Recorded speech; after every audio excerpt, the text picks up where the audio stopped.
Hello, welcome back. You are listening to the Quiet Your Inner Mean Girl podcast, episode 8. And today we are going to talk about celebrating yourself.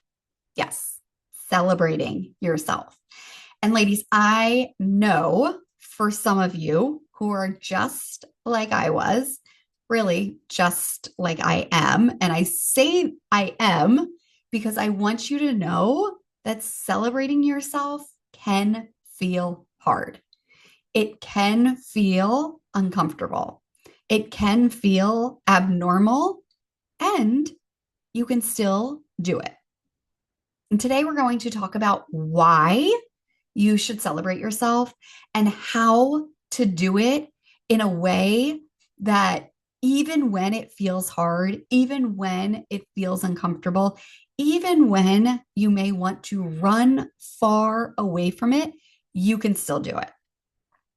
And I hope that you walk away from this episode with a new perspective to guide you on this journey of celebrating yourself. But first, are you all as obsessed with the Olympics right now as I am? Oh my gosh, my kids and I have been watching them pretty much nonstop. The kids are out of camp this week, and I set a rule in our house that they can't watch any screens unless it's the Olympics. We love watching our favorite sports, but we are also really loving discovering and learning about sports that we don't know much about. It's so fun and it's so inspiring to watch these athletes do their thing and to have the best time doing it. And I think that is a really good takeaway for you to think about. What is it that you want to do that you are white knuckling or trying to push your way through and you're not actually enjoying what it is that you're doing? Because here's the thing, you're choosing to do it. When you set a goal for yourself, you're choosing to go after that goal. Choose to enjoy the process and have the best time figuring it out. So we've been watching the Olympics, and I have to say, the US men's gymnastics team are the epitome of mindset, hard work, pure joy, and celebration. They had some incredible routines. They also came up against their fair share of challenges. They stumbled and fell, and through it all, they kept their eyes on the goal, an Olympic medal. Over and over again, you could see them huddle together to reset their mindset, to come back to what they believed was possible, what they believed they were capable of. And oh my gosh, did they celebrate?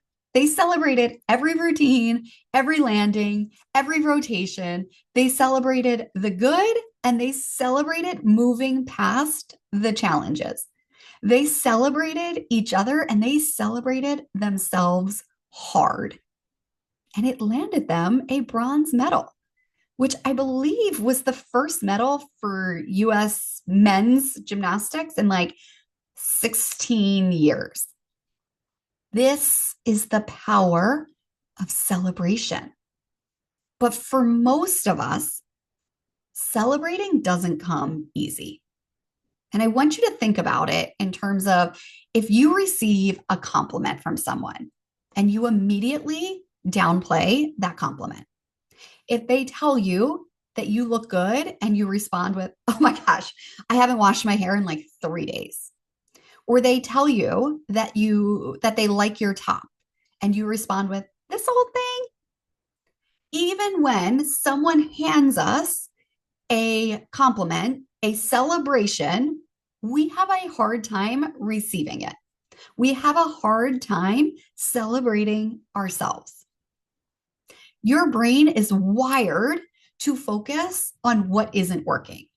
Your inner mean girl will turn you back to everything that you're missing, everything that you aren't doing or haven't done yet.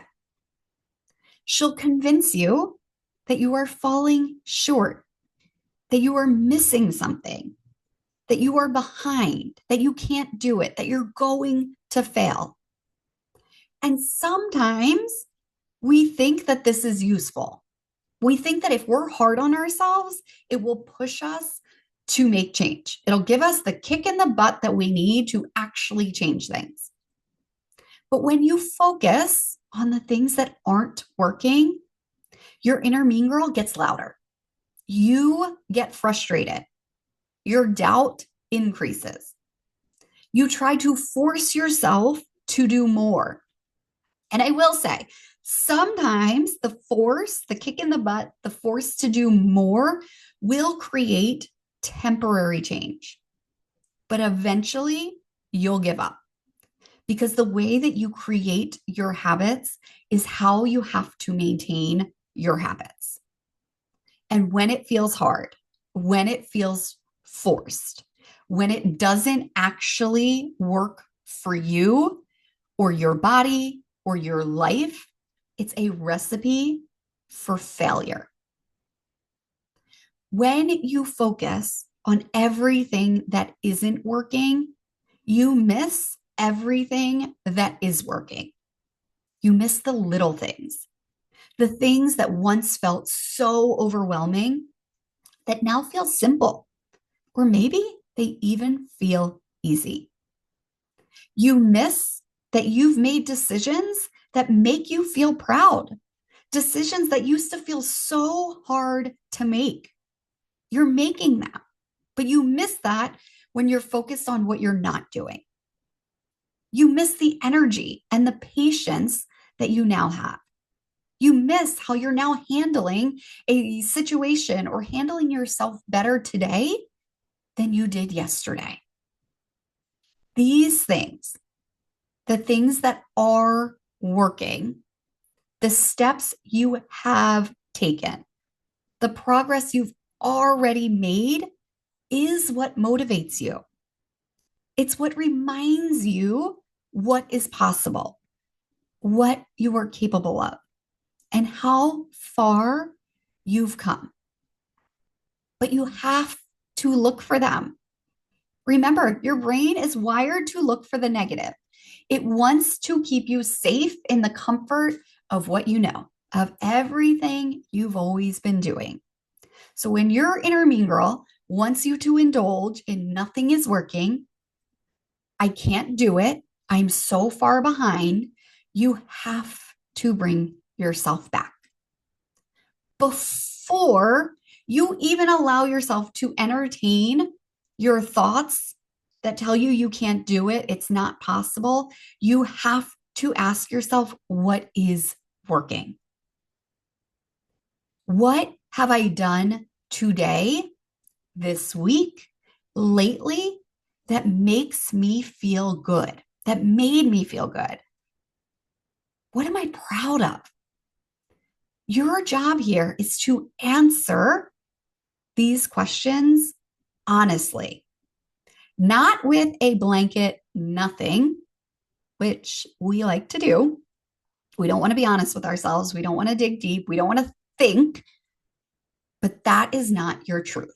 Nothing is never your truth. There will be things that don't work. There will be things that aren't working. There will be things that you tried that you thought would work and you discovered it really wasn't for you. But some things are always working. You have to look for them. And you have to do this first. Doing this first will quiet your inner mean girl, even just a little bit. It will start to rewire your brain. Your brain will operate at a much higher level when you look for the celebrations, for the things that are working, for the things that you did do, the things that you are proud of. It will shift how you see the things that aren't working. It won't take you down that negative spiral.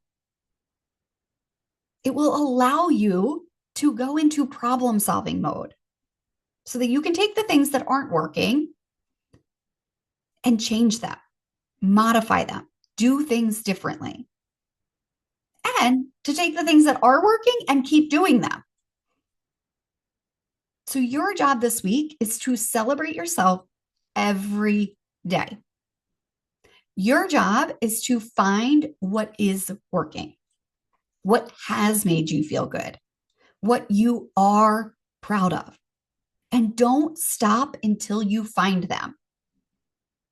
Be honest with yourself. Don't allow your inner mean girl to tell you nothing is working.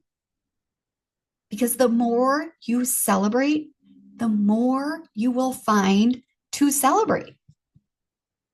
So go out there and celebrate yourself and see what happens when you quiet your inner mean girl and focus on what really matters. And listen, I want to celebrate you too. Share your celebrations from this week, from the past month, from this year, whatever feels good to you. Share them in the comments, leave a review, or share your celebrations with me on social media. You can tag me at Wellness with Abby H on Instagram. And I want to celebrate you. I want to celebrate the big wins, but more importantly, I want to celebrate the small wins. Let's go.